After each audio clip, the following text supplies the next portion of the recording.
사랑하는 성도님들, 사사기를 읽다가 레위기만큼이나 힘들어서 포기하신 적 있으십니까?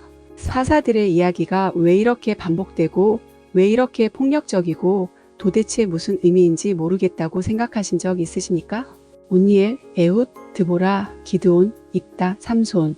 이름은 들어봤는데 이 사람들이 정확히 뭘 한 사람들인지 왜 중요한지 잘 모르겠다고 느끼신 적 있으십니까?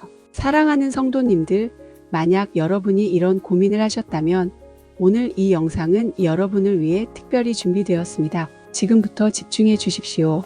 여러분이 지금까지 이해하지 못했던 사사기의 모든 것이 한 번에 정리될 것입니다. 사사기의 진짜 목적이 무엇인지, 사사가 정확히 누구인지, 왜 같은 패턴이 반복되는지, 그리고 이 모든 것이 어떻게 예수 그리스도를 가리키는지를 명확하게 보게 될 것입니다.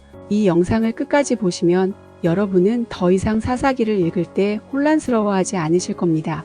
오히려 이래서 하나님께서 이 책을 성경에 넣으셨구나 라고 감탄하시게 될 것입니다. 많은 분들이 사사기를 역사책으로만 읽으십니다. 옛날에 이런 일이 있었구나 정도로만 이해하십니다. 하지만 사사기는 단순한 역사책이 아닙니다. 이것은 하나님께서 우리에게 주시는 가장 중요한 영적 교과서입니다. 인간이 얼마나 연약한지, 하나님의 구원이 얼마나 필요한지, 그리고 우리에게 진정한 왕이 얼마나 절실한지를 가르치는 책입니다. 그리고 그 진정한 왕은 바로 예수 그리스도이십니다. 오늘 이 시간 저는 여러분께 5가지 핵심 포인트를 나눌 것입니다. 첫째, 사사기의 진짜 목적이 무엇인지를 알게 되실 겁니다. 둘째, 사사가 정확히 누구인지, 왕과는 어떻게 다른지를 분명하게 이해하시게 될 것입니다. 셋째, 사사기의 반복 구조가 어떻게 작동하는지, 그 속에 숨겨진 메시지가 무엇인지를 보시게 됩니다. 넷째, 주요 사사들이 누구이고 각자 어떤 역할을 했는지를 간단 명료하게 정리해 드리겠습니다. 다섯째, 그리고 가장 중요한 것은 사사기가 던지는 문제에 대한 답을 룻기에서 어떻게 찾을 수 있는지, 그리고 그것이 어떻게 예수님을 가리키는지를 발견하시게 될 것입니다. 자, 성경을 옆에 놓으시고 메모할 준비를 하십시오. 여러분의 성경 읽기가 완전히 달라지는 순간이 시작됩니다. 이제부터 사사기는 여러분에게 가장 사랑하는 성경책 중 하나가 될 것입니다. 왜냐하면 이 책이 얼마나 예수님으로 가득한지를 발견하시게 될 것이기 때문입니다. 준비되셨습니까? 그럼 시작하겠습니다. 첫 번째로 말씀드리고 싶은 것은 사사기의 진짜 목적이 무엇인가 하는 것입니다. 사랑하는 성도님들, 사사기를 펼치면 가장 먼저 눈에 들어오는 것이 무엇입니까? 전쟁, 살인, 우상숭배, 배신, 타락, 그리고 끝없이 반복되는 실패입니다. 솔직히 말해서 이런 내용이 하나님의 말씀이 맞나 싶을 정도로 부정적인 이야기들로 가득합니다. 어떤 분들은 이렇게 생각하십니다. 이런 폭력적이고 혼란스러운 이야기를 왜 성경에 넣었을까? 차라리 빼는 게 낫지 않았을까? 하지만 사랑하는 성도님들, 바로 여기에 사사기의 천재적인 목적이 숨어 있습니다. 사사기는 의도적으로 인간의 실패를 적나라하게 보여주는 책입니다. 왜냐하면 하나님께서 우리에게 가르치시려는 가장 중요한 진리가 바로 이것이기 때문입니다. 인간은 스스로를 다스릴 수 없고 스스로를 구원할 수 없다는 것입니다. 사사기 21장 25절을 보십시오. 그때 이스라엘에 왕이 없으므로 그 사람이 각기 자기의 소견에 옳은 대로 행하였더라. 이 한 구절이 사사기 전체를 요약합니다. 이 구절은 사사기에서 4번 반복됩니다. 17장 6절, 18장 1절, 19장 1절, 그리고 21장 25절입니다. 왜 4번씩이나 반복할까요? 이것이 사사기의 핵심 메시지이기 때문입니다. 왕이 없다는 것, 그것은 단순히 정치적 지도자가 없다는 뜻이 아닙니다. 하나님을 왕으로 인정하지 않는다는 뜻입니다. 절대적 권위를 거부한다는 뜻입니다. 각자가 자기 기준대로, 자기 생각대로, 자기 소견대로 산다는 뜻입니다. 그 결과는 무엇입니까? 완전한 혼란입니다. 영적 혼란, 도덕적 혼란, 사회적 혼란입니다. 이것이 바로 사사기가 우리에게 보여주고자 하는 첫 번째 그림입니다. 하나님 없는 인간 사회의 모습입니다. 절대 진리를 부정하는 사회의 결말입니다. 여기서 잠깐 멈추고 생각해 보십시오. 오늘날 우리 사회의 모습은 어떻습니까? 21세기 대한민국의 모습은 어떻습니까? 각자가 자기 소견에 옳은 대로 행하는 시대가 아닙니까? 내가 옳다고 생각하면 그게 옳은 거야. 나한테 맞으면 그게 진리야. 너는 내 방식대로, 나는 내 방식대로. 이것이 바로 포스트 모던 시대의 특징입니다. 절대 진리를 부정하고 각자의 가치관대로 살아가는 시대입니다. 사사기는 3000년 전의 이야기가 아니라 바로 지금 21세기 우리의 이야기입니다. 그런데 사사기의 목적은 단순히 인간의 실패를 폭로하는 데 그치지 않습니다. 더 중요한 목적이 있습니다. 그것은 바로 진짜 왕의 필요성을 우리 마음속에 깊이 새기는 것입니다. 사사기를 읽으면 읽을수록 우리는 점점 더 절박하게 이렇게 외치게 됩니다. 이스라엘에게 왕이 필요하다. 제대로 된 지도자가 필요하다. 이 혼란을 끝낼 수 있는 누군가가 필요하다. 바로 이것이 사사기의 의도입니다. 사사기는 우리를 사무엘서로 인도합니다. 사무엘서는 다윗이라는 왕을 소개합니다. 하지만 다윗도 완전하지 않습니다. 다윗도 죄를 짓습니다. 밧세바 사건, 압살롬의 반역, 인구조사의 죄. 그렇다면 진짜 완전한 왕은 누구입니까? 바로 다윗의 자손으로 오실 영원한 왕 예수 그리스도를 가리킵니다. 로마서 3장 23절은 이렇게 말합니다. 모든 사람이 죄를 범하였음에 하나님의 영광에 이르지 못하더니 사사기는 바로 이 진리를 역사적으로 증명하는 책입니다. 이스라엘 백성도 실패했습니다. 사사들도 실패했습니다. 제사장들도 실패했습니다. 선지자들도 실패했습니다. 왕들도 실패했습니다. 모두가 실패했습니다. 왜냐하면 모두가 죄인이기 때문입니다. 그렇다면 누가 우리를 구원할 수 있습니까? 죄 없으신 분만이 우리를 구원하실 수 있습니다. 완전하신 분만이 우리를 다스리실 수 있습니다. 영원하신 분만이 우리를 영원히 지키실 수 있습니다. 바로 예수 그리스도만이 우리를 구원하실 수 있습니다. 이것이 사사기가 우리에게 가르치는 가장 근본적인 목적입니다. 사사기는 절망의 책이 아니라 희망의 책입니다. 어둠의 책이 아니라 빛을 향한 책입니다. 인간의 실패를 통해 하나님의 구원을 더욱 선명하게 보여주는 책입니다. 그런데 여기서 한 가지 더 중요한 사실을 짚고 넘어가야 합니다. 사사기가 언제 기록되었는지를 생각해 보십시오. 대부분의 성경학자들은 사사기가 왕정시대 초기에 기록되었다고 봅니다. 아마도 사무엘 선지자나 그의 제자들이 기록했을 것입니다. 다윗 왕 시대나 솔로몬 왕 초기일 가능성이 높습니다. 왜 그 시기에 이 책을 기록했을까요? 당시 이스라엘 백성들에게 이렇게 말하기 위함입니다. 여러분, 왕이 없던 시대가 얼마나 혼란스러웠는지 보십시오. 그러니 하나님께서 세우신 왕을 소중히 여기십시오. 왕을 통해 다스리시는 하나님께 감사하십시오. 하지만 더 깊은 의미가 있습니다. 단순히 인간 왕을 따르라는 것이 아니라 진정한 왕이신 하나님을 왕으로 모시라는 것입니다. 사무엘상 8장을 보면 이스라엘 백성이 왕을 달라고 요구했을 때 하나님께서 이렇게 말씀하셨습니다. 사무엘상 8장 7절입니다. 여호와께서 사무엘에게 이르시되 백성이 내게 한 말을 다 들으라. 이는 그들이 너를 버림이 아니요 나를 버려 자기들의 왕이 되지 못하게 함이니라. 여기서 우리는 깨닫게 됩니다. 사사기의 진짜 문제는 왕이 없는 것이 아니라 하나님을 왕으로 인정하지 않는 것이었습니다. 그리고 궁극적으로 사사기는 이렇게 외치고 있습니다. 너희에게 필요한 것은 단순히 인간 왕이 아니다. 너희에게 필요한 것은 하나님이신 왕, 바로 메시아다. 너희에게 필요한 것은 죄 없으신 왕, 영원하신 왕, 의로우신 왕이다. 너희에게 필요한 것은 예수 그리스도다. 이것이 사사기의 첫 번째이자 가장 중요한 목적입니다. 인간의 실패를 통해 하나님의 구원을 갈망하게 만드는 것입니다. 그 갈망은 결국 예수 그리스도 안에서 완성됩니다. 여러분, 이 진리를 붙드십시오. 우리가 약할 때 하나님께서 강하십니다. 우리가 실패할 때 하나님의 은혜가 더욱 빛납니다. 우리가 무너질 때 하나님의 구원이 더욱 선명해집니다. 사사기는 바로 이 놀라운 역설을 가르치는 책입니다. 그리고 이 역설의 정점에 십자가가 있습니다. 예수님께서 가장 약하게 보이신 그 순간, 십자가에 달리신 그 순간이 바로 가장 큰 승리의 순간이었습니다. 이것이 사사기가 우리에게 가르치는 복음입니다. 자, 이제 두 번째 포인트로 넘어가기 전에 잠시 생각해 보십시오. 여러분의 삶에서도 왕이 없는 영역이 있지 않습니까? 하나님을 왕으로 인정하지 않고 내 소견대로, 내 생각대로 살아가는 영역 말입니다. 사사기는 그런 삶의 결말이 무엇인지를 분명하게 보여줍니다. 혼란입니다. 고통입니다. 실패입니다. 하지만 동시에 이렇게 말합니다. 아직 늦지 않았다. 진정한 왕이신 예수님께로 돌아오라. 그분을 내 삶의 왕으로 모시라. 이제 두 번째로 말씀드리겠습니다. 그렇다면 사사는 정확히 누구이며 왜 그들이 필요했습니까? 사랑하는 성도님들, 많은 분들이 사사라는 단어를 들으면 재판관을 떠올립니다. 법정에서 판결을 내리는 판사 같은 사람을 상상하십니다. 물론 완전히 틀린 말은 아닙니다. 히브리어로 쇼페팀이라는 단어는 재판하다, 다스리다, 판결하다라는 뜻을 가지고 있습니다. 하지만 사사기에 나오는 사사들의 실제 역할을 보면 그들은 단순한 재판관이 아니었습니다. 그들은 무엇이었습니까? 첫째, 군사 지도자였습니다. 대부분의 사사들은 전쟁을 이끌었습니다. 둘째, 구원자였습니다. 하나님께서 원수의 손에서 이스라엘을 구원하기 위해 세우신 분들입니다. 셋째, 때로는 선지자 역할도 했습니다. 드보라 같은 경우는 선지자이면서 동시에 사사였습니다. 넷째, 영적 지도자였습니다. 백성을 하나님께로 돌이키는 역할을 했습니다. 그렇다면 사사를 한 문장으로 정의하면 어떻게 될까요?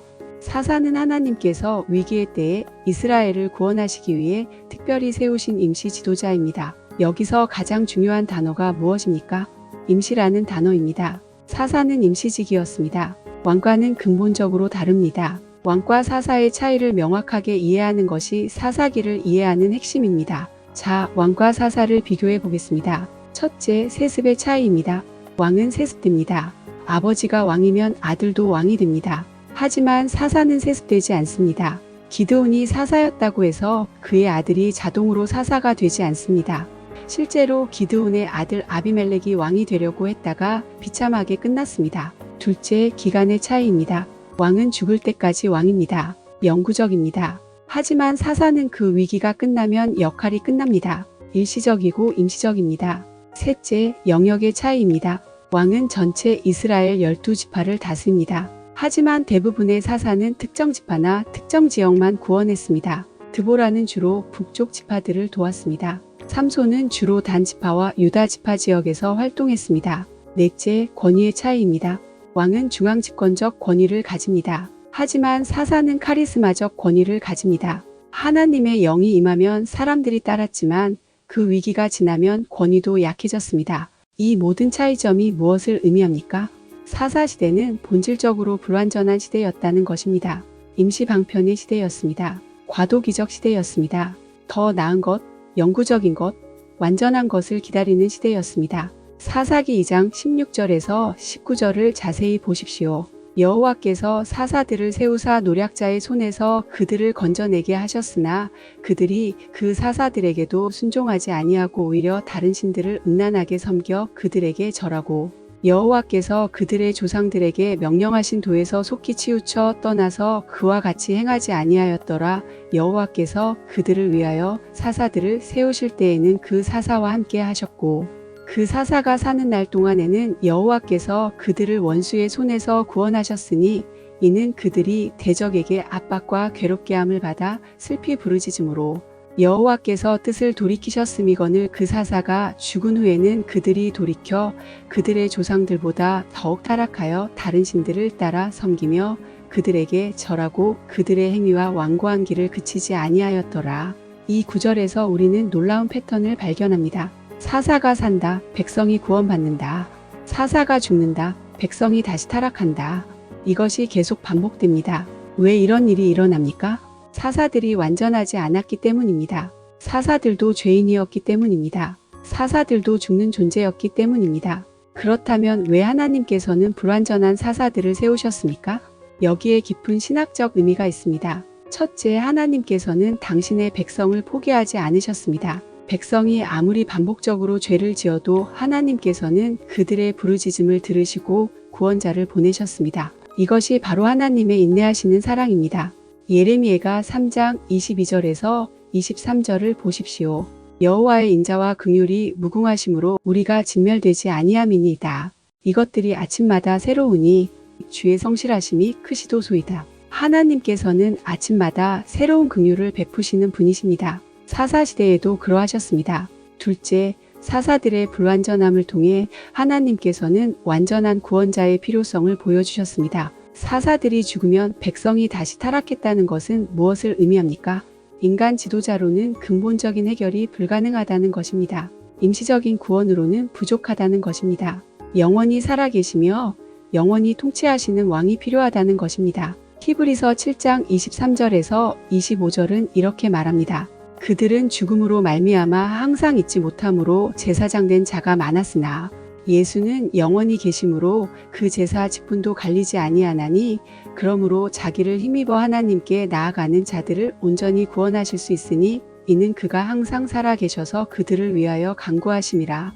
이 말씀이 사사들과 예수님의 차이를 완벽하게 설명합니다. 사사들은 죽었지만 예수님은 영원히 사십니다. 사사들은 임시적으로 구원했지만 예수님은 온전히 구원하십니다. 사사들은 특정 지역만 구원했지만 예수님은 온 세상을 구원하십니다. 셋째, 사사들을 통해 하나님께서는 다양한 방법으로 구원하실 수 있음을 보여주셨습니다. 생각해 보십시오.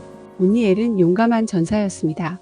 에훗은 왼손잡이 암살자였습니다. 드보라는 여선지자였습니다. 기드온은 겁쟁이에서 용사가 되었습니다. 삼손은 힘의 사사였습니다. 각각 다른 배경, 다른 성격, 다른 방법으로 하나님께서는 당신의 백성을 구원하셨습니다. 이것이 무엇을 의미합니까? 하나님께서는 우리의 연약함, 우리의 한계, 우리의 불완전함에도 불구하고 우리를 사용하실 수 있다는 것입니다. 고린도전서 1장 27절에서 29절을 보십시오.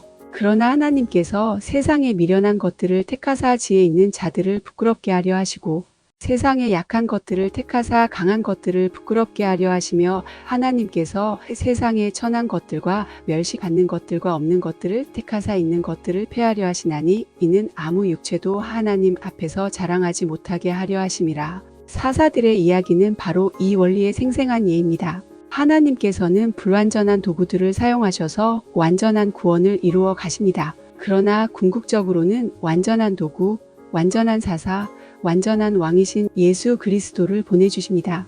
예수님은 영원한 사사이십니다. 영원한 재판관이십니다. 영원한 구원자이십니다. 사사들은 이스라엘을 외부의 적, 즉 미디안 사람들, 암몬 사람들, 블레셋 사람들로부터 구원했습니다. 하지만 예수님은 우리를 내부의 적, 즉 죄와 사망과 마귀로부터 구원하십니다. 사사들은 임시적으로 평화를 가져왔습니다. 하지만 예수님은 영원한 평화 하나님과의 화평을 가져오십니다. 요한복음 16장 33절에서 예수님께서 말씀하셨습니다. 이것을 너희에게 이르는 것은 너희로 내 안에서 평안을 누리게 하려 함이라. 세상에서는 너희가 환난을 당하나 담대하라. 내가 세상을 이기었노라. 사사들은 세상을 이기지 못했습니다.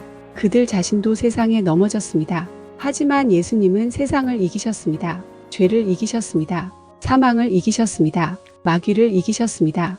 그리고 부활하셔서 영원히 사십니다. 이것이 사사기가 우리에게 가르치는 두 번째 중요한 진리입니다. 사사들은 좋았지만 충분하지 않았습니다. 사사들은 필요했지만 완전하지 않았습니다. 우리에게 필요한 것은 영원한 사사, 영원한 왕, 바로 예수 그리스도이십니다.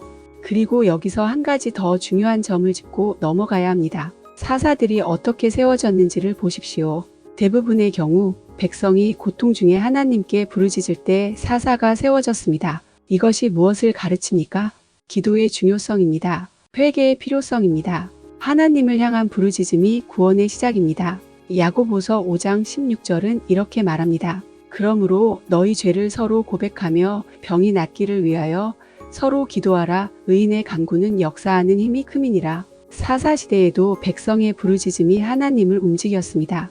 오늘날도 마찬가지입니다. 우리가 우리의 죄를 깨닫고 하나님께 부르짖을 때 하나님께서는 구원을 베푸십니다. 그 구원은 궁극적으로 그리스도를 통해 옵니다. 여러분 중에 혹시 이런 생각을 하시는 분이 계십니까? 나는 너무 연약해. 나는 너무 불완전해. 하나님께서 나를 쓰실 리 없어. 사사들의 이야기를 보십시오.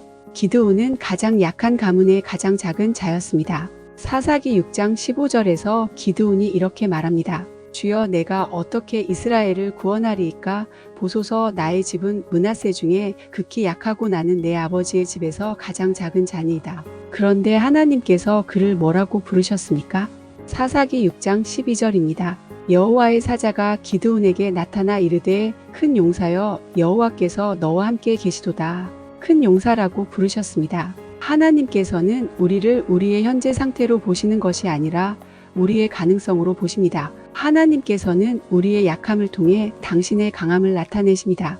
이것이 우리에게 주는 메시지는 분명합니다. 하나님께서는 우리의 완전함을 보시는 것이 아니라 우리의 순종을 보십니다. 하나님께서는 우리의 능력을 보시는 것이 아니라 우리의 믿음을 보십니다.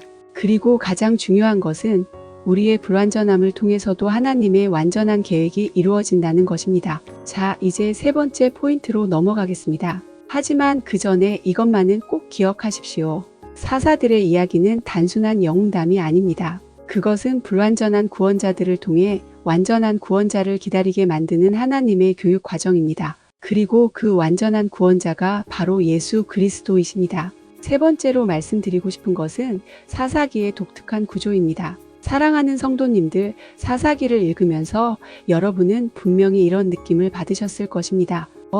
이거 어디서 본 것 같은데? 또 똑같은 패턴이 반복되네? 데자뷰인가? 왜 계속 같은 이야기가 나오지? 정확히 맞으십니다. 사사기는 의도적으로 같은 패턴을 반복합니다. 이것을 신학자들은 사사기의 사이클 또는 반복순환 구조라고 부릅니다. 이 구조를 이해하면 복잡해 보이는 사사기 전체가 한눈에 들어옵니다. 그렇다면 이 반복되는 구조는 정확히 무엇입니까? 5단계로 이루어져 있습니다. 첫 번째 단계, 이스라엘이 죄를 짓습니다. 사사기에서 이 표현이 계속 나옵니다. 이스라엘 자손이 여호와의 목전에 악을 행하였더라. 구체적으로 무슨 죄입니까? 우상 숭배입니다. 가나안 족속의 신들 바알과 아스타롯을 섬깁니다. 하나님과의 언약을 버립니다. 십계명을 어깁니다. 특히 첫 번째 계명, 너는 나 외에는 다른 신들을 내게 두지 말라를 정면으로 위반합니다. 두 번째 단계, 하나님께서 그들을 원수의 손에 넘기십니다. 여호와께서 진노하사라는 표현이 나옵니다. 하나님께서는 주변 민족들을 사용하셔서 이스라엘을 징계하십니다. 때로는 미디안 사람들이 7년 동안 압제합니다. 때로는 블레셋 사람들이 40년 동안 괴롭힙니다. 때로는 모압 왕 에글론이 18년 동안 다스립니다. 때로는 가나안 왕 야빈이 20년 동안 학대합니다. 하나님의 징계는 사랑의 징계입니다. 히브리서 12장 6절은 이렇게 말합니다. 주께서 그 사랑하시는 자를 징계하시고 그가 받아들이시는 아들마다 채찍질하심이라. 세 번째 단계, 이스라엘이 고통 중에 부르짖습니다. 이스라엘 자손이 여호와께 부르짖었더라는 표현이 반복됩니다. 고통이 심해지고 견딜 수 없게 되면 그제야 하나님을 찾습니다. 평안할 때는 하나님을 잊어버렸다가 고난이 오면 하나님을 찾습니다. 이것이 인간의 본성입니다. 우리도 마찬가지 아닙니까? 모든 것이 잘 될 때는 기도를 등한시하다가 어려움이 오면 그제야 무릎을 꿇습니다. 네 번째 단계, 하나님께서 사사를 세워 구원하십니다. 여호와께서 그들을 위하여 한 구원자를 세우사라는 표현이 나옵니다. 하나님께서는 긍휼이 많으신 분이십니다. 백성의 부르짖음을 들으시고 응답하십니다. 온니엘을 세우시고 에훗을 세우시고 드보라를 세우시고 기드온을 세우십니다. 사사를 통해 원수를 물리치시고 백성에게 평화를 주십니다. 다섯 번째 단계, 사사가 죽은 후 이스라엘이 다시 타락합니다. 그 사사가 죽은 후에는 그들이 돌이켜 그들의 조상들보다 더욱 타락하여라는 표현이 나옵니다. 그리고 이 사이클이 다시 첫 번째 단계로 돌아갑니다. 죄를 짓고 징계받고 부르짖고 구원받고 또 타락하고, 이 5단계가 사사기 전체에 걸쳐 최소 7번 이상 반복됩니다. 온니엘 시대, 에훗 시대, 드보라 시대, 기드온 시대, 입다 시대, 삼손 시대 계속 반복됩니다. 그런데 여기서 매우 중요한 점이 있습니다. 이 사이클이 단순히 반복만 되는 것이 아니라 점점 더 악화된다는 것입니다. 이것을 하향 나선형 구조라고 부릅니다. 사사기를 읽어나가면 여러 가지가 점점 더 나빠집니다. 첫째, 사사들의 질이 점점 떨어집니다. 온니엘은 거의 완벽한 사사였습니다. 용감하고 신실하고 하나님의 영이 임했습니다. 문제가 거의 없습니다. 에훗도 괜찮습니다. 전략적이고 용감하고 임무를 완수합니다. 드보라도 훌륭합니다. 선지자이면서 동시에 지도자입니다. 하지만 기드온부터 문제가 보이기 시작합니다. 처음엔 겁쟁이였다가 용사가 되지만 나중에 에봇을 만들어 우상 숭배의 원인을 제공합니다. 입다는 더 문제가 많습니다. 경솔한 서원으로 자기 딸을 희생시킵니다. 그리고 삼손에 이르면 사사라고 부르기조차 민망할 정도로 문제가 많습니다. 여자 문제, 자제력 부족, 하나님의 은사를 개인적 복수에 사용합니다. 사사들의 질이 점점 떨어지는 것을 보면서 우리는 깨닫습니다. 인간 지도자로는 근본적인 해결이 불가능하다는 것을 말입니다. 둘째, 죄의 정도도 점점 심해집니다. 처음에는 단순히 우상 숭배였습니다. 하지만 사사기 후반부로 갈수록 죄의 수위가 높아집니다. 아비멜렉은 자기 형제 70명을 죽입니다. 입다는 자기 딸을 번제로 드립니다. 사사기 17장에서 21장은 정말 충격적입니다. 미가의 우상 숭배, 단 지파의 집단 우상 숭배, 레위인의 첩이 윤간당해 죽는 사건, 베냐민 지파가 집단 강간과 살인을 저지릅니다. 지파 간의 내전이 일어나 베냐민 지파가 거의 전멸합니다. 실로에서 처녀들을 납치하는 사건까지 일어납니다. 이것이 과연 하나님의 백성의 이야기입니까? 가나안 족속보다 더 악합니다. 셋째, 압제의 기간도 점점 길어집니다. 처음에는 8년이었습니다. 그 다음은 18년입니다. 그 다음은 20년입니다. 블레셋의 압제는 40년입니다. 죄가 깊어질수록 징계도 길어집니다. 이 모든 것이 무엇을 의미합니까? 인간의 죄는 방치하면 점점 더 악화된다는 것입니다. 임시방편으로는 근본적인 해결이 불가능하다는 것입니다. 악의 사이클은 인간의 힘으로는 끊을 수 없다는 것입니다. 더 강력하고 더 영구적이고 더 완전한 해결책이 필요하다는 것입니다. 로마서 7장 24절에서 25절을 보십시오. 오우라 나는 공고한 사람이로다. 이 사망의 몸에서 누가 나를 건져내랴. 우리 주 예수 그리스도로 말미암아 하나님께 감사하리로다. 그런즉 내 자신이 마음으로는 하나님의 법을 육신으로는 죄의 법을 섬기노라. 사도 바울도 똑같은 패턴을 경험했습니다. 선을 행하기 원하나 악이 함께 있고 죄의 법이 계속 역사합니다. 끊을 수 없는 사이클입니다. 그런데 그의 답이 무엇입니까?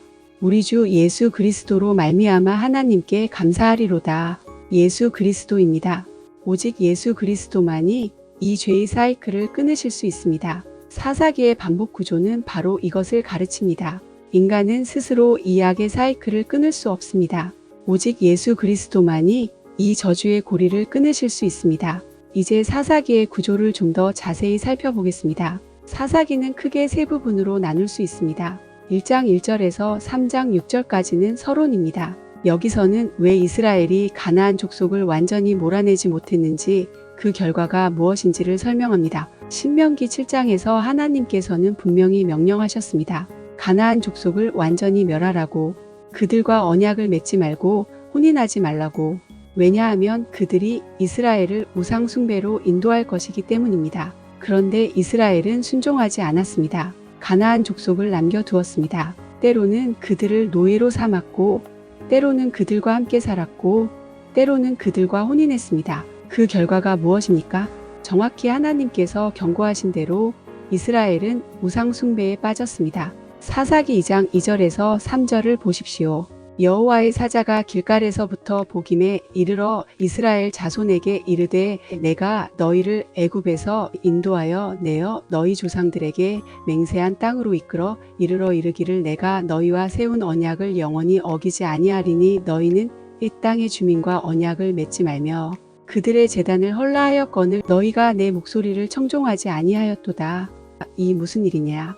그러므로 내가 또 말하기를 내가 그들을 너희 앞에서 쫓아내지 아니하리니 그들이 너희 옆구리의 가시가 될 것이며 그들의 신들이 너희에게 올무가 되리라 하였노라. 불순종의 결과는 명확합니다. 가나안 족속이 이스라엘의 옆구리 가시가 되고 그들의 신들이 올무가 됩니다. 3장 7절부터 16장 31절까지는 본론입니다. 여기에 12명의 사사 이야기가 나옵니다. 6명의 주요 사사 온니엘, 에훗, 드보라와 바락, 기드온, 입다, 삼손, 6명의 소사사 삼갈, 돌라, 야이르, 입산, 엘론, 압돈.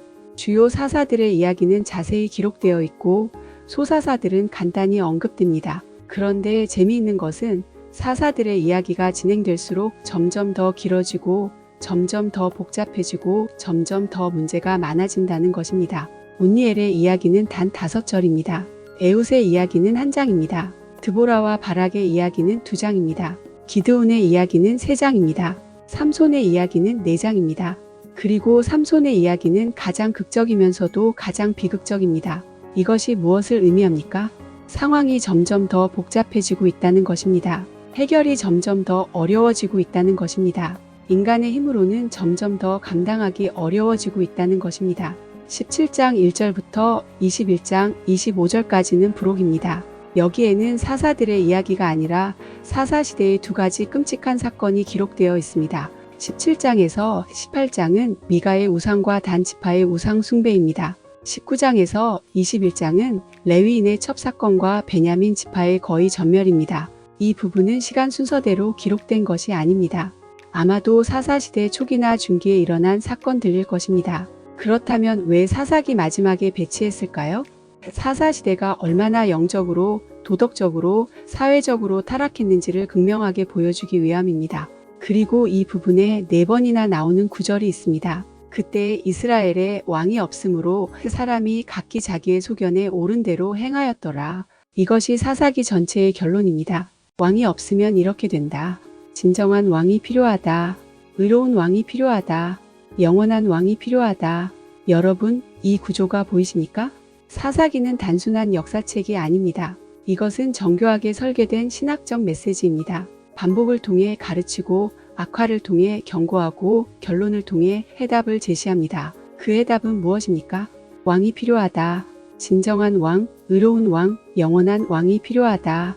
그리고 그 왕이 바로 예수 그리스도이십니다. 자, 이제 4번째 포인트로 넘어가기 전에 잠깐 생각해 보십시오.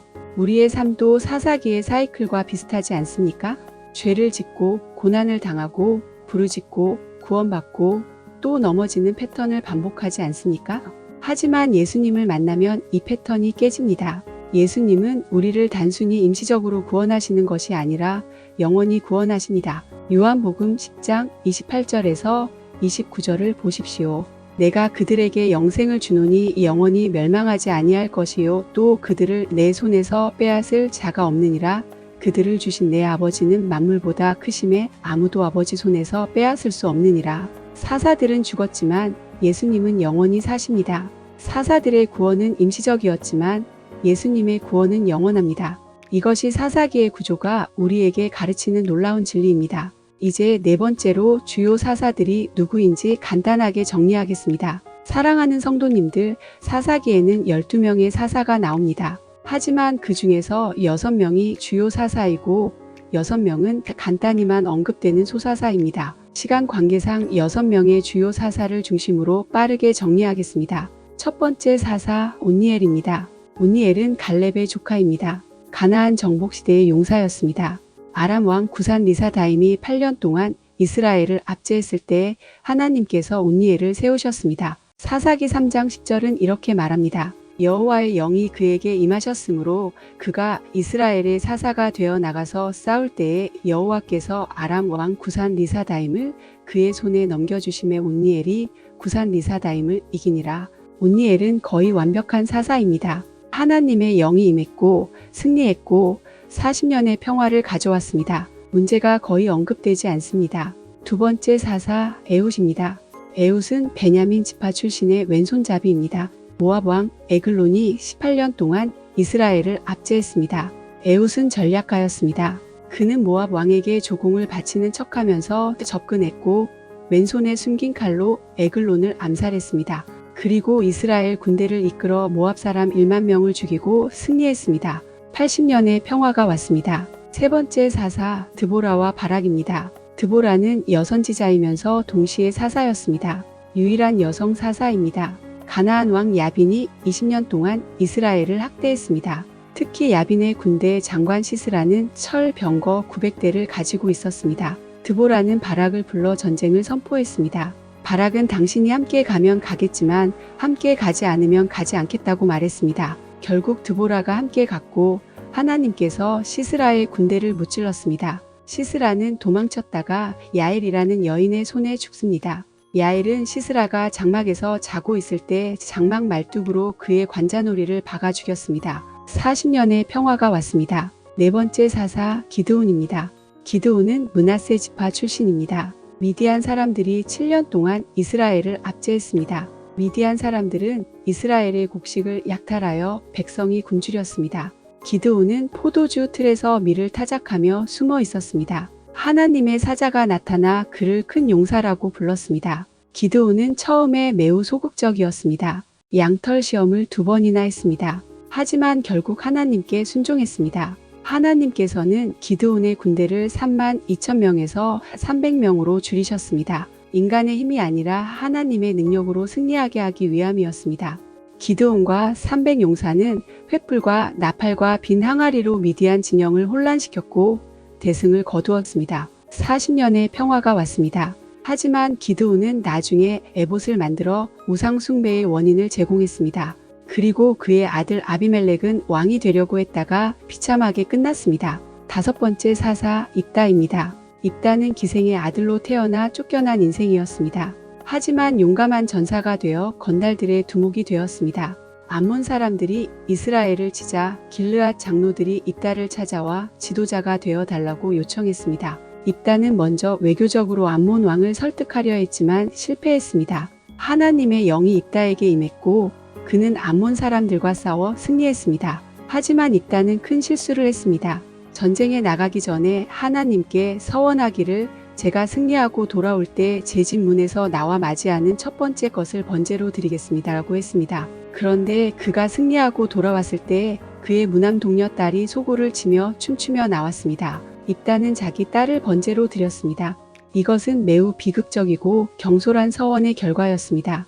여섯 번째 사사 삼손입니다. 삼손은 가장 유명한 사사입니다. 블레셋 사람들이 40년 동안 이스라엘을 압제했습니다. 삼손은 나실인으로 태어났습니다. 나실인은 하나님께 특별히 구별된 사람으로 포도주를 마시지 않고 머리를 자르지 않고 시체를 만지지 않아야 했습니다. 삼손은 엄청난 힘을 가졌습니다. 사자를 맨손으로 찢었고 나귀 턱뼈로 1000명을 죽였고 가사 성문을 뽑아 산꼭대기로 옮겼습니다. 하지만 삼손에게는 치명적인 약점이 있었습니다. 여자 문제였습니다. 블레셋 여인들에게 계속 빠졌습니다.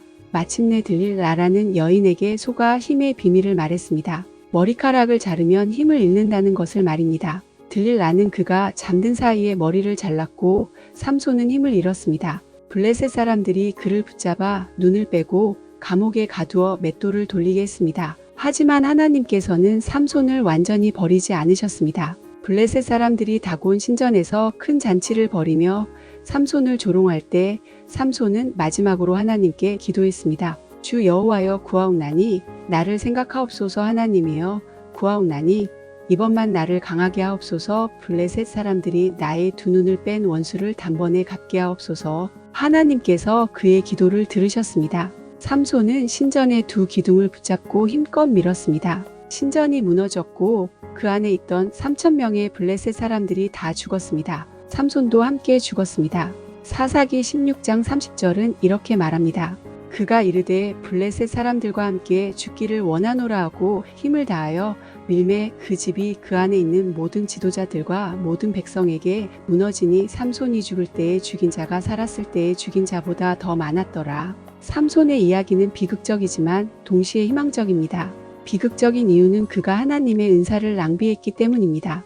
그는 40년 동안 사사였지만 블레셋을 완전히 물리치지 못했습니다. 개인적 복수에 힘을 사용했습니다. 하지만 희망적인 이유는 하나님께서 그의 마지막 회개를 받으셨기 때문입니다. 그리고 신약 히브리서 11장에서 삼손은 믿음의 사람들 명단에 포함됩니다. 히브리서 11장 32절입니다. 내가 무슨 말을 더하리요? 기드온, 바락, 삼손, 입다와 다윗 및 사무엘과 선지자들의 일을 말하려면 내게 시간이 부족하리로다. 이것이 6명의 주요 사사입니다. 각자 다른 배경, 다른 성격, 다른 방법으로 하나님께서 사용하셨습니다. 하지만 모두 불완전했습니다. 모두 죄인이었습니다. 모두 임시적이었습니다. 그래서 사사기는 우리에게 이렇게 외칩니다. 이들보다 더 나은 구원자가 필요하다. 이들보다 더 완전한 지도자가 필요하다. 이들보다 더 의로운 왕이 필요하다. 그 왕이 바로 예수 그리스도이십니다. 자, 이제 마지막 5번째 포인트로 넘어가겠습니다. 여기서 가장 놀라운 반전이 일어납니다. 사사기가 제기한 모든 문제에 대한 답을 어디서 찾을 수 있을까요? 바로 다음 책 룻기에서 찾을 수 있습니다. 그리고 그 답은 결국 예수 그리스도를 가리킵니다. 5번째이자 마지막으로 말씀드리고 싶은 것은 사사기의 문제 제기와 룻기의 답, 그리고 예수 그리스도와의 연결입니다. 사랑하는 성도님들, 사사기를 다 읽고 나면 우리는 깊은 절망감을 느낄 수 있습니다. 정말 희망이 없구나. 인간은 계속 실패하는구나. 이 악순환을 어떻게 끊을 수 있을까? 정말 왕이 필요하구나. 하지만 어디서 그런 완전한 왕을 찾을 수 있을까? 그런데 바로 이때 성경은 우리에게 룻기를 선물합니다. 룻기 1장 1절을 보십시오. 사사들이 치리하던 때에 그 땅에 흉년이 드니라. 룻기는 사사시대의 이야기입니다. 사사기와 같은 시대의 배경입니다. 그런데 분위기가 완전히 다릅니다. 사사기는 전쟁, 살인, 우상숭배, 타락, 혼란으로 가득합니다. 하지만 룻기는 사랑, 충성, 신실함, 구속, 희망으로 가득합니다. 왜 이렇게 다를까요? 같은 시대인데 말입니다. 비밀은 간단합니다. 룻기의 주인공들은 하나님을 왕으로 섬겼기 때문입니다. 룻은 자기 소견에 옳은 대로 행하지 않았습니다. 하나님의 뜻을 따랐습니다. 시어머니 나오미에게 충성했습니다. 보아스도 자기 소견에 옳은 대로 행하지 않았습니다. 율법을 지켰고 의를 행했고 가난한 자를 돌보았습니다. 이것이 무엇을 가르칩니까?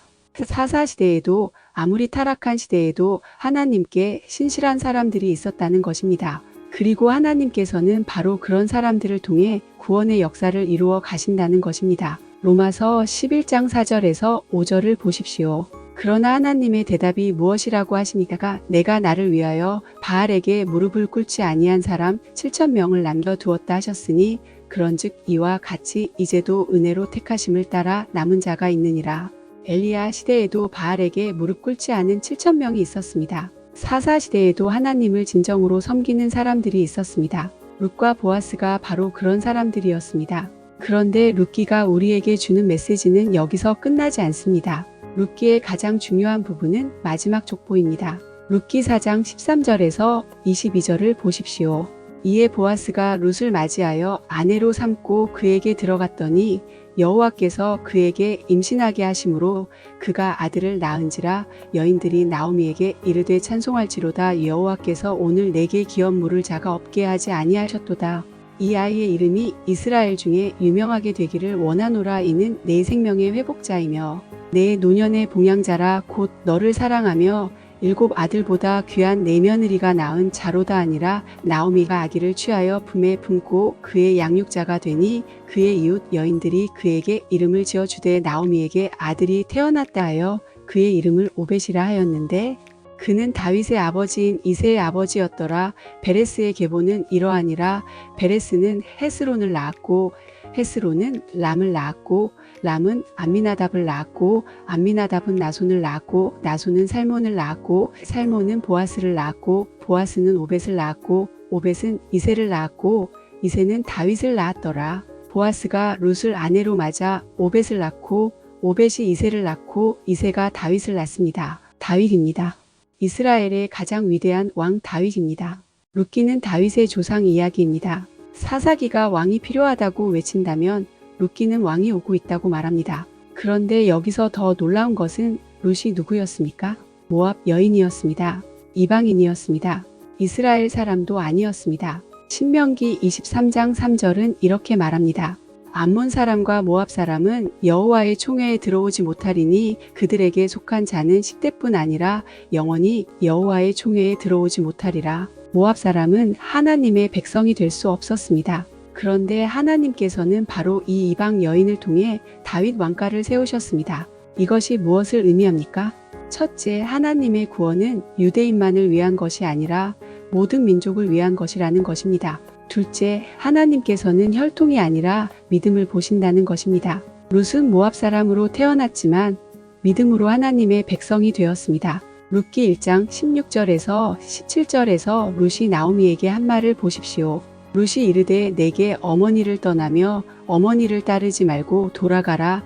강권하지 마옵소서. 어머니께서 가시는 곳에 나도 가고 어머니께서 머무시는 곳에서 나도 머물겠나이다. 어머니의 백성이 나의 백성이 되고 어머니의 하나님이 나의 하나님이 되시리니 어머니께서 죽으시는 곳에서 나도 죽어 거기 장사될 것이라. 만일 죽는 일 외에 나와 어머니를 갈라놓는 일이 있으면 여호와께서 내게 벌을 내리시고 더 내리시기를 원하나이다 하는지라. 이것이 믿음의 고백입니다. 어머니의 하나님이 나의 하나님이 되시리니 이 고백이 룻을 하나님의 백성으로 만들었습니다. 그리고 이것은 결국 누구를 가리킵니까? 예수 그리스도를 가리킵니다. 마태복음 1장의 족보를 보십시오. 마태복음 1장 5절에서 6절입니다. 살몬은 라합에게서 보아스를 낳고 보아스는 룻에게서 오벳을 낳고 오벳은 이새를 낳고 이새는 다윗 왕을 낳으니라. 다윗은 우리아의 아내에게서 솔로몬을 낳고 예수님의 족보에 4명의 여인이 등장합니다. 다말, 라합, 룻, 바세바입니다. 놀랍게도 이 중 3명이 이방인이거나 죄를 지은 사람들입니다. 다말은 유다와 근친 상간을 했습니다. 라합은 기생이었습니다. 룻은 모압 여인이었습니다. 바세바는 간음을 했습니다. 하나님께서는 왜 이런 사람들을 예수님의 족보에 넣으셨을까요? 은혜를 보여주시기 위함입니다. 하나님의 구원은 완벽한 사람에게 오는 것이 아니라 하나님을 믿는 사람에게 온다는 것을 보여주시기 위함입니다. 에베소서 2장 8절에서 9절을 보십시오. 너희는 그 은혜에 의하여 믿음으로 말미암아 구원을 받았으니 이것은 너희에게서 난 것이 아니요 하나님의 선물이라. 행위에서 난 것이 아니니 이는 누구든지 자랑하지 못하게 함이니라. 룻기는 사사기의 어둠 속에서 빛나는 희망의 이야기입니다. 사사기가 왕이 없어서 문제다라고 말한다면 룻기는 왕이 오고 있다라고 말합니다. 사사기가 인간의 실패를 보여준다면 룻기는 하나님의 신실함을 보여줍니다. 사사기가 문제를 제기한다면 룻기는 해답의 시작을 보여줍니다. 그 해답은 다윗 왕에서 시작되지만 완성은 다윗의 자손 예수 그리스도에게서 이루어집니다. 예수님은 완전한 왕이십니다. 사사들처럼 죄를 짓지 않으십니다. 다윗처럼 불완전하지 않으십니다. 예수님은 죄 없으시고 영원하시고 완전하신 왕이십니다. 히브리서 4장 15절은 이렇게 말합니다. 우리에게 있는 대제사장은 우리의 연약함을 동정하지 못하실 이가 아니요 모든 일에 우리와 똑같이 시험을 받으신 이로되 죄는 없으시니라. 예수님은 우리와 똑같이 시험을 받으셨지만 죄는 없으십니다. 사사들은 이스라엘을 외부의 적으로부터 구원했습니다. 하지만 예수님은 우리를 내부의 적, 바로 죄로부터 구원하십니다. 사사들은 임시적으로 평화를 가져왔습니다. 하지만 예수님은 영원한 평화, 하나님과의 화평을 가져오십니다. 사사들은 죽었습니다. 하지만 예수님은 부활하셔서 영원히 사십니다. 에베소서 2장 14절에서 17절을 보십시오. 그는 우리의 화평이신지라 둘로 하나를 만드사 원수된 것 곧 중간에 막힌 담을 자기 육체로 허시고 법조문으로 된 계명의 율법을 폐하셨으니 이는 이 둘로 자기 안에서 한 세 사람을 지어 화평하게 하시고 또 십자가로 이 둘을 한 몸으로 하나님과 화목하게 하려 하심이라. 원수된 것을 십자가로 소멸하시고 또 오셔서 먼데 있는 너희에게 평안을 전하시고 가까운 데 있는 자들에게 평안을 전하셨으니 예수님은 유대인과 이방인을 하나 되게 하셨습니다. 꼭 룻기에서 룻과 이스라엘이 하나 되었던 것처럼 말입니다. 예수님은 우리를 하나님과 화목하게 하셨습니다. 사사들이 할 수 없었던 일을 하셨습니다. 이제 사사기와 룻기 그리고 예수님의 연결고리가 명확히 보이십니까? 사사기는 문제를 제기합니다. 인간 왕으로는 부족하다. 임시 구원자로는 부족하다. 죄인 지도자로는 부족하다. 룻기는 희망을 보여줍니다. 다윗 같은 왕이 온다. 신실한 사람들을 통해 하나님의 계획이 이루어진다.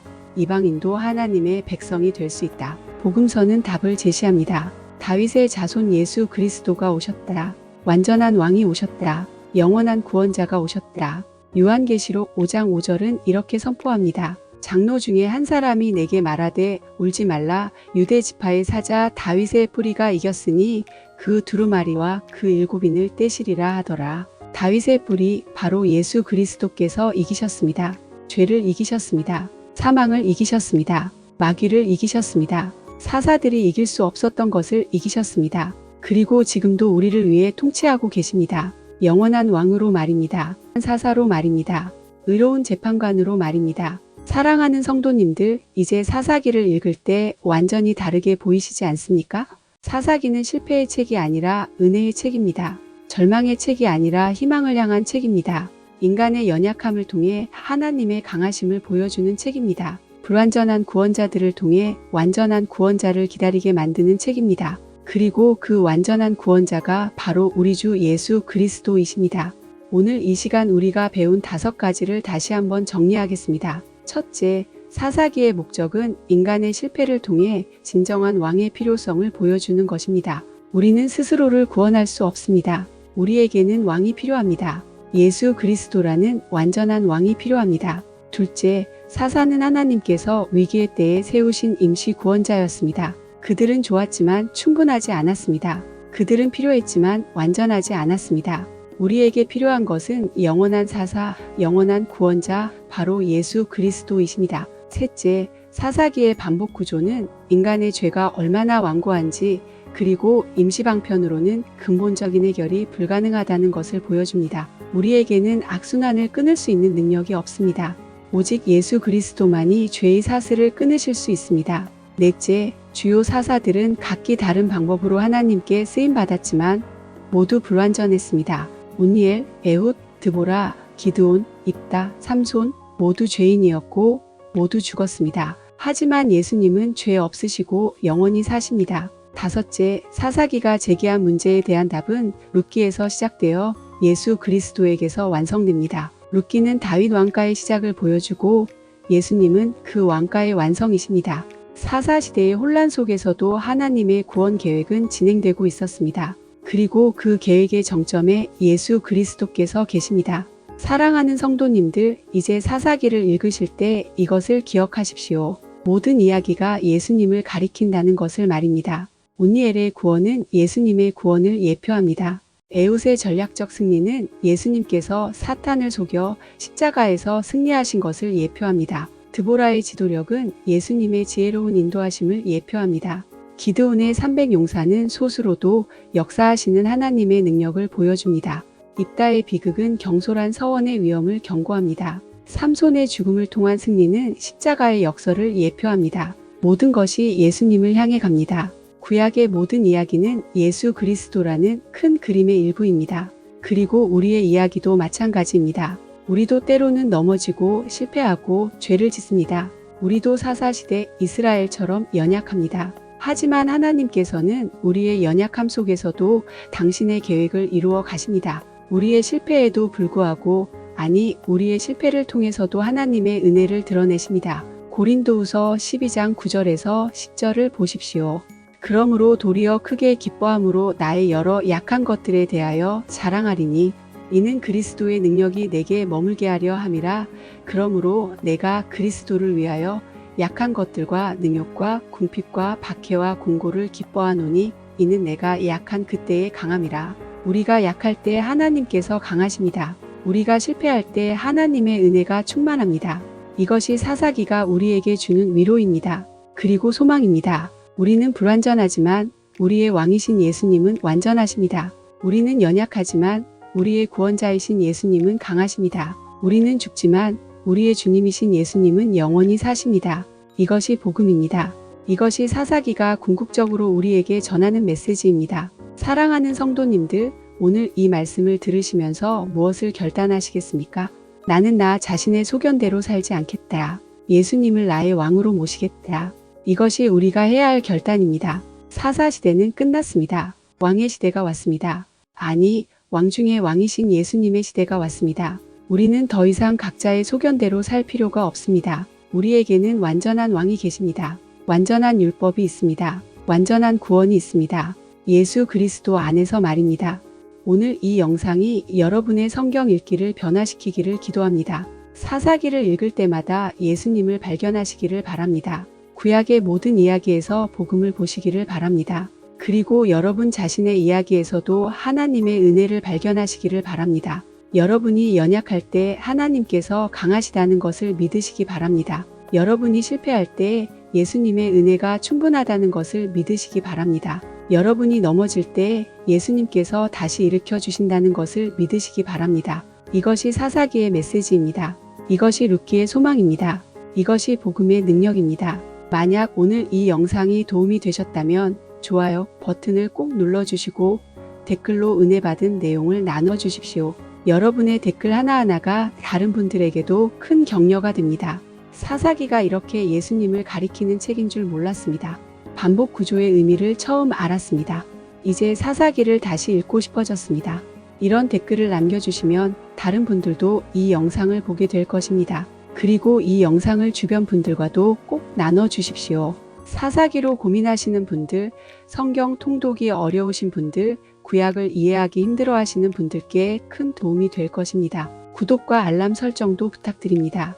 앞으로도 성경 전체를 관통하는 예수 그리스도의 이야기를 계속 나눌 예정입니다. 사무엘서, 열왕기, 역대기 모든 책이 예수님을 가리킨다는 것을 함께 발견해 나가겠습니다. 사랑하는 성도님들, 오늘도 하나님의 말씀과 함께 하시는 복된 하루 되시기를 바랍니다. 예수 그리스도의 은혜와 하나님의 사랑이 여러분 모두와 함께 하시기를 기도합니다. 여러분의 삶의 진정한 왕이신 예수님께서 다스리시기를 기도합니다. 샬롬.